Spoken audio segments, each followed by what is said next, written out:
Welcome to Not My Reality. Some of our viewers have been asking where we get the ideas for these videos, but recently we received an email from one such viewer with one picture and just a very simple question. The picture was of the aftermath of the Oklahoma City bombing in 1995. The question was, why does the building look like it was blown out? The building in downtown Oklahoma City, our understanding is it was the federal courthouse. It is not as the Murrah building in downtown Oklahoma. Thick smoke still coming from the building and on the ground. I can see it looks like part of the building has been blown away. Wow. Look at that shot. Holy it is cow. Absolutely incredible. The side of the federal building has been blown off, Jesse. About a third of the building has been blown away. And you can see this smoke and debris and fire on the ground, downtown on the ground. This is just devastating. And we are uncertain what caused this explosion at this time. Support the channel. Hit the like button. Hit the subscribe button. Smash that notification bell. Let's all get together and let's expose these criminals in government for the pieces of shit they are. Woo! Simple question, but it sent us down a very deep rabbit hole. Now, most of this information's been scrubbed from the internet years ago, but we found what we were looking for on archive.com. The link's going to be in the description. It's basically everything you ever wanted to know about OKC. This thing is hundreds of pages. I recommend you check it out. But for this video, we're just going to concentrate on the most damning, provable evidence we've found. The simple question, why does the building look like it's blown out and not blown inward?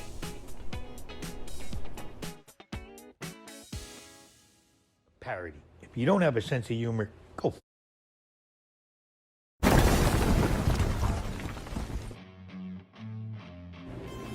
Welcome. Is this my reality? Is this your reality?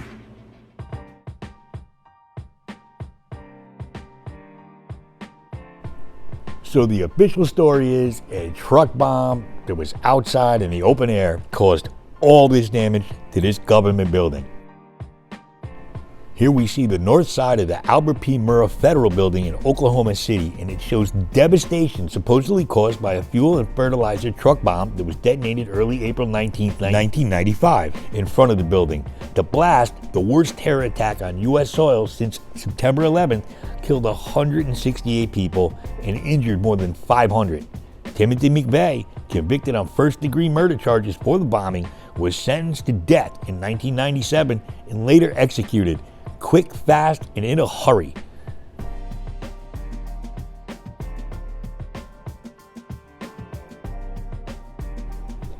Here's the first sign something suspicious is going on here. In the hours following the bombing of the Albert P. Murrah building in Oklahoma City on April 19, 1995, KOFR-TV reported that Governor Frank Keating told President Bill Clinton that right now they're saying this is the work of a very sophisticated group and this is a very sophisticated device. It has to have been done by explosive experts. All right, sounds reasonable. Shortly after that, as 168 people lay dead with countless others injured, the official story, well, of course it did. It quickly changed. No longer was the explosion sophisticated, nor was it credited to experts at all.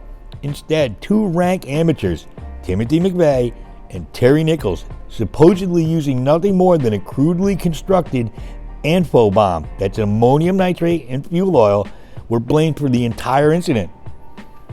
Half the building, a third of the building has been blown off, and we felt it here. We talk a lot about the idea, the very thought that a fertilizer bomb partially destroyed the Murrah building is so ridiculous that even a child would be hard-pressed to believe this fairy tale. Rather, and this is a point of extreme importance, this is what's going to get us in trouble right here, a series of bombs had been strategically placed inside of the building prior to April 19th, and they were the cause of the massive damage.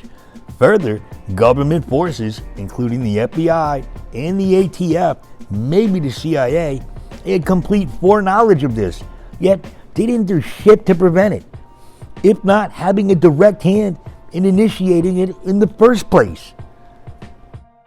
The bomb went off just as hundreds of people had showed up for work just as children had been dropped off at a daycare center on the second floor.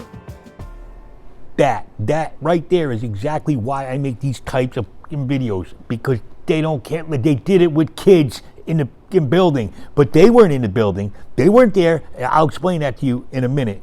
But enough. How disgusting are you to do this with children in the building?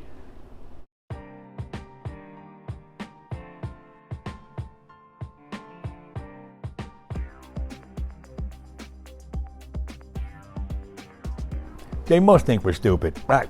They got away with it, so maybe we are. I don't know. Let me pose a question. How often do you see bomb squad trucks just parked along the streets of your town or city? I'm sure most people respond, not often, if ever. In addition, how often do you see these same bomb trucks parked only a block or two away from a building that for some reason gets bombed only minutes later? If you were told of such an occurrence, I'm sure most reasonable people would conclude that the bomb trucks had an indication that the nearby building was going to be bombed. And the reason that they were located in the vicinity was in preparation for the coming event. Of course, why the building in question was being bombed is a different matter entirely. At any rate, guess what was parked only blocks away from the Alfred P. Murrah building only moments before it was targeted? Yep, bomb squad trucks. There's no question there had been bomb squad trucks in downtown Oklahoma before the blast. Numerous people witnessed this bomb squad near the courthouse and commented how out of the ordinary it was. In other words, bomb squads weren't parked all around Oklahoma City on a daily, weekly, or yearly basis. These guys were there for a specific purpose. The FBI, yes, the FBI again, they were there, and they initially tried to persuade witnesses that no such units were in the vicinity. You didn't see nothing. The sheriff's department, they finally admitted after months of adamant denials by Sheriff J.D. Sharp that the bomb disposal vehicle had indeed been in downtown Oklahoma City that morning. Oh yeah? Gotcha. The ATF, get this, actually concocted a story where one of their agents supposedly free fell 55 feet and survived, then used superhuman strength to escape from an elevator that took professionals 12 hours to open, seemingly to prove that the ATF hadn't been tipped off beforehand. But it was all a grotesque lie. Yeah, they lied their asses off on this one. There's additional proof of ATF and FBI foreknowledge of this heinous act where 168 innocent people, including children in a daycare center were murdered. One agent, his face hidden behind a shadow for fear of ATF reprisal, asserted that he was told by an ATF agent that, quote, "We were tipped off by our pagers not to come to work that day." I've heard that somewhere before. His employer, who overheard the conversation, willingly confirmed this controversial claim. Oh, that doesn't look good.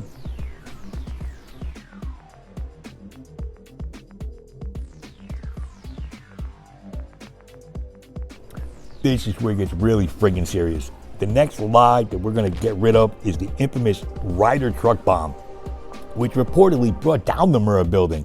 More specifically, the bomb was supposed to have been made of 4,800 pounds of ammonium nitrate mixed with fuel oil. This creates a combustible slurry known as ANFO. Actually, this description isn't that accurate because the government story kept changing over time, but let's go with that. Now, the supposed bomb in the truck was sitting on a street away from the building. Now, common sense tells us, maybe you too, that the farther away the bomb is from the target, the less of an impact it's going to have.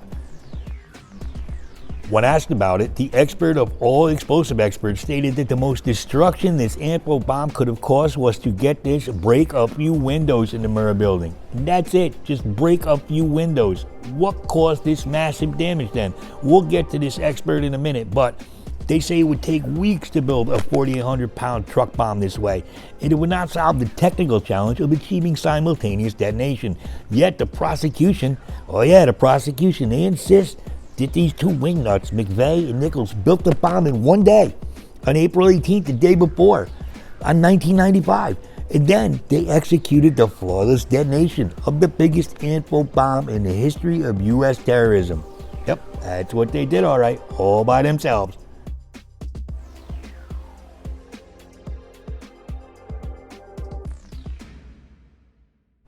You want the truth? Let's see if you can handle the truth. The truth is, the actual destruction to the Albert P. Murrah Federal Building was caused by bombs inside of the building. The following completely and utterly destroys the government's single bomb info fable.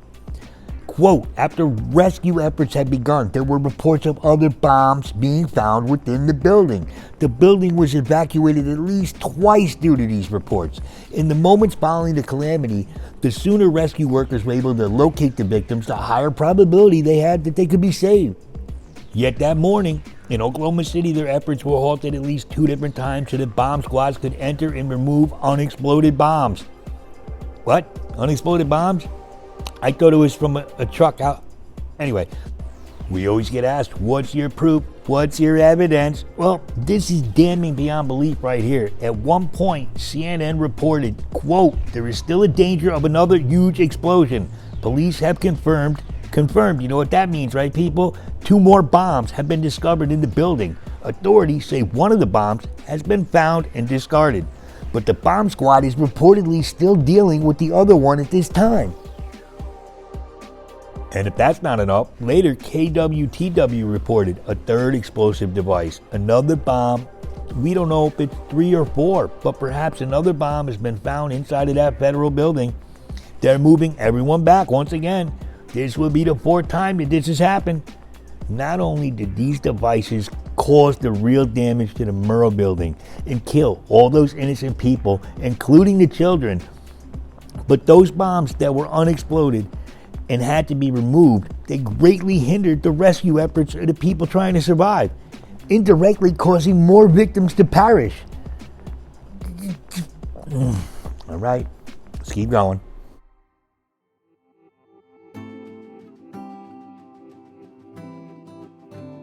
They say the proof is in the pudding. We got any pudding back there? Any chocolate pudding, maybe? Anyway.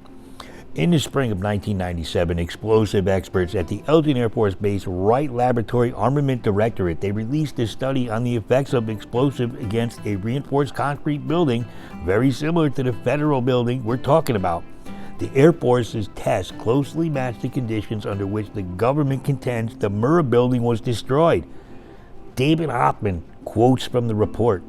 It must be concluded that the damage at the Murrah Federal Building is not, I repeat, is not the result of the truck bomb itself, but rather due to other factors, such as locally placed charges within the building itself. Did you hear that? There's also evidence that McVeigh, get this, he met with officials from the government. Whoa, shocker there.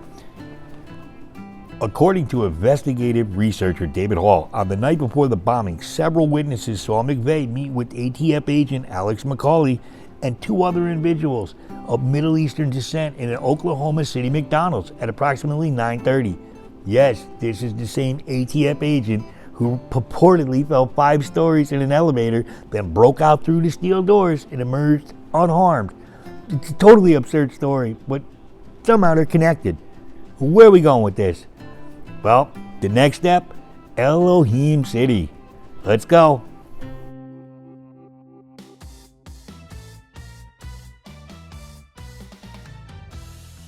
In order to really tell this story right, we got to take a slight detour. We got to go to this crazy place called Elohim City. All right, I'm just going to throw this out there.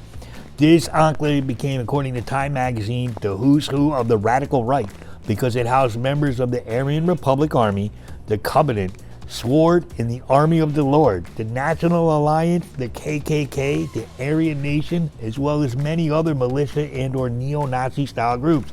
I'll be honest with you, they sound like a bunch of douchebags, and I really wouldn't want to hang out with them. But anyway, lo and behold, if you're wondering how McVeigh fits into this picture, we'll start adding a few of his pieces to the puzzle. For starters, there's some official disinformation sources that say McVeigh, he never visited Elohim City.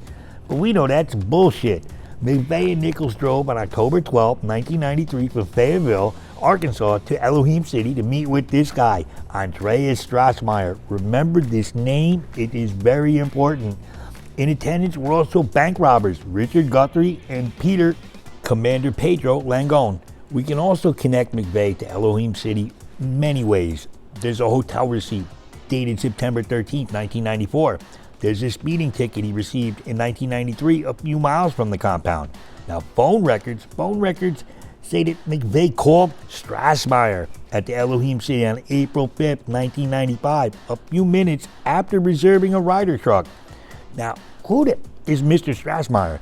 Mr. Strassmeyer is a German national who immigrated to America, to the United States for a lengthy stay in 1993, where he eventually became the head of security at Elohim City.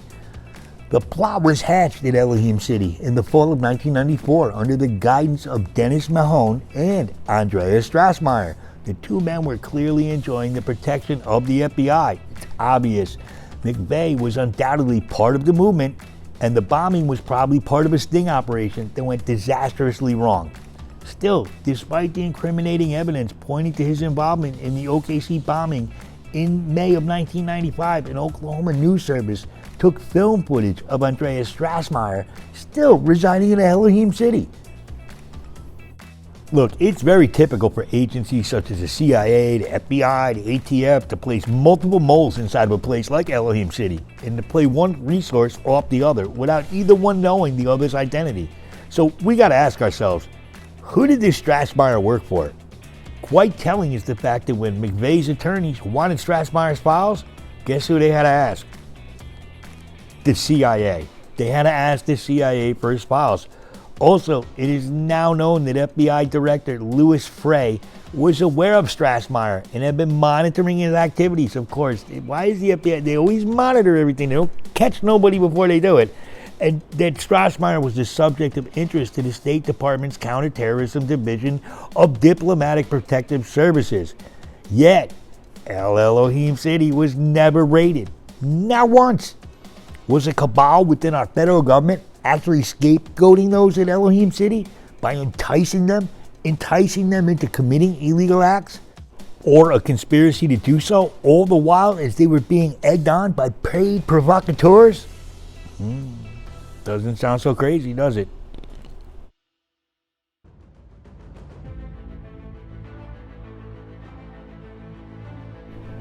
Was there a cover-up? Oh, come on. Our government would never cover up anything, right? Anyway, despite the preponderance of evidence presented, Joseph Harlitzer, the chief prosecutor at Timothy McVeigh's trial, said, quote, "At no time did the FBI consider Andreas Strassmeyer a subject of the OK City bombing investigation." A newly released FBI document, which was obtained by Timothy McVeigh's attorney, states there was evidence withheld by the government that another person could well have been the mastermind behind the bombing. Do you think they could have been referring to Andreas Strassmeyer or someone even higher than him?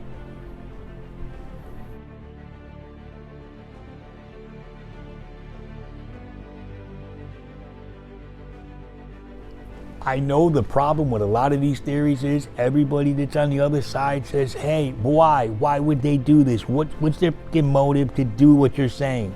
Well, I'm going to explain it to you on this one. They have a few motives. Number one, what essentially developed after the bombing was a pre-Patriot Act type legislation which greatly enhanced the government's ability to surveil and, I say, control its citizens. Now, before the April 19th bombing, there were two anti-terrorism bills which were in Congress but were going nowhere.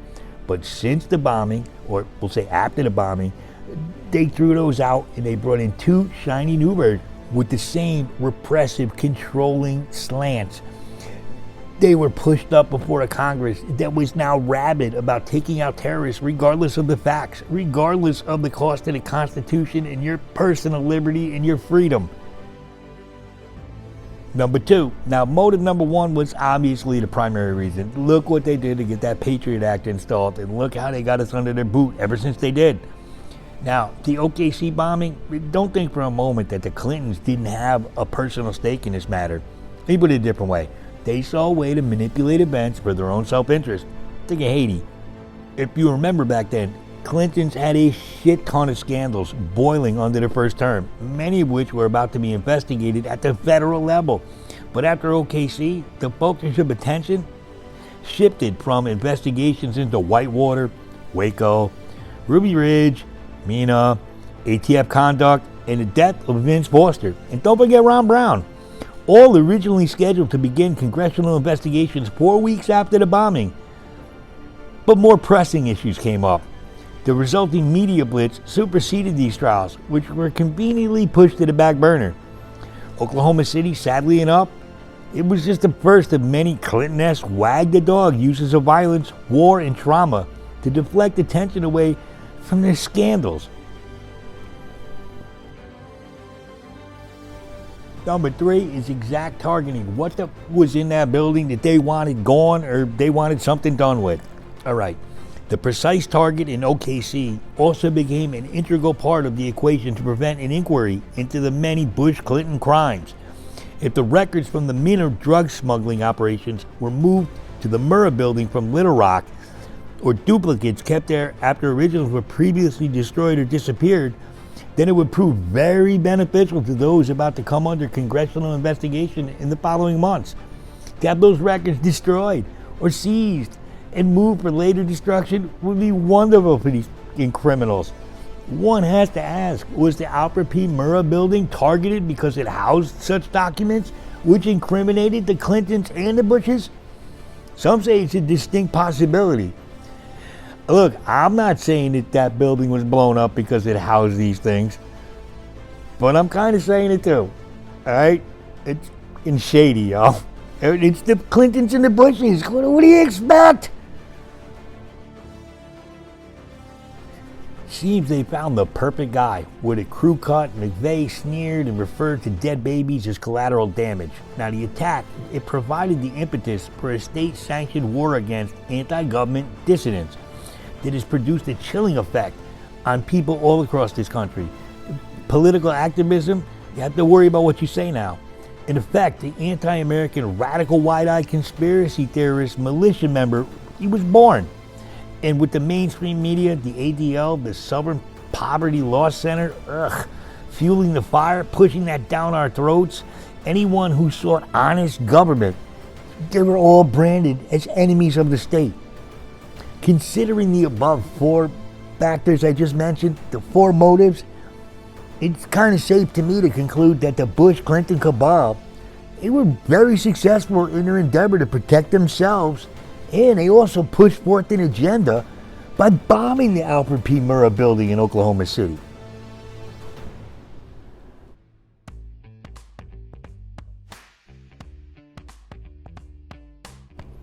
It's been almost 30 years since that day that dated 168 innocent citizens, innocent people, moms, dads, sons, daughters, grandparents, and the children.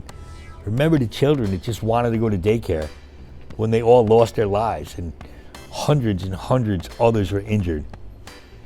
As we look at the monuments to the loss of these innocents, the official narrative that an open-air truck from across the street did the damage that killed those innocent people, when all the evidence points to bombs in the building, a pre-planned event. It is scientifically impossible for the Ryder truck bomb to have caused this much damage. Bombs were placed and they were detonated. Well, most were. And it seems once again we have our Patsy McVeigh and 100% proof of foreknowledge by the event by the 3-letter agencies. The question is, did our government just allow it?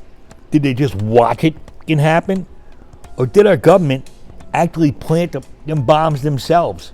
Planted and detonated not only to protect the Bush-Clinton crime families, but to force us, me and you, the American citizen, to fear to give up our rights for safety. Only problem is, they fucked up. We caught them. What say you? Leave a comment down below. You know this wasn't a truck bomb, right? They still got away with it. Let's get the fuck out of here before the CIA gets us too. Anybody got an island somewhere? Maybe. Peace.